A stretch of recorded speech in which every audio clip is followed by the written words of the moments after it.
வணக்கம். நாம் இன்னைக்கு திருக்குறளில் 2வது அதிகாரமான வான் சிறப்பு, அதில் சிறப்பொடு பூசனை என தொடங்கும் திருக்குறளை பற்றி பார்க்கலாம். சிறப்பொடு பூசனை செல்லாது வானம், வரக்குமேல் வானோர்க்கும் ஈண்டு. சிறப்பொடு பூசனை செல்லாது வானம், வரக்குமேல் வானோர்க்கும் ஈண்டு. அடுத்து இந்த திருக்குறளுக்கான சொற்களின் பொருள் பார்க்கலாம். சிறப்பொடு பூசனை என்றால் சிறப்பான திருவிழாக்களுடன் கூடிய வழிபாடு.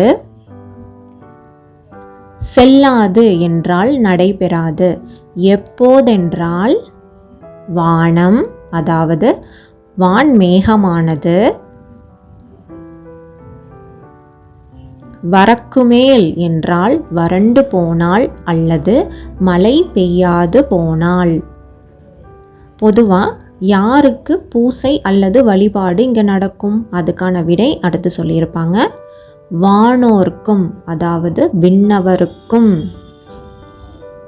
ஈண்டு என்றால் இவ்வுலகின் கண். விண்ணவருக்கு இவ்வுலகின் கண் நடக்கும் வழிபாடானது நடக்காது, வானம் வரக்குமானால் என்பது பொருள். அடுத்து இந்த திருக்குறளுக்கான விளக்கம் பார்க்கலாம். மழை பெய்யாவிட்டால் விண்ணவர்களுக்கு இவ்வுலகில் நடைபெறுகின்ற சிறப்பான திருவிழாவோடு கூடிய பூசையும் நடக்காது என்பது இப்பாடலின் பொருள். சுருக்கமாக சொல்லணும்னா, மழை பெய்யவில்லை என்றால் தெய்வங்களும் நினைக்கப்படுவதில்லை. ஏன்னா மழை இல்லாத போது மக்கள் அனைவரும் பசி பட்டினியோடு பஞ்சத்தில் வாழ்ந்து கொண்டிருப்பர். அப்போது தெய்வங்களுக்காக எடுக்கப்படும் திருவிழாக்கள், வழிபாடுகள் ஆகியவை செய்வதற்கான பொருள் என்பது மக்களிடம் இருக்காது.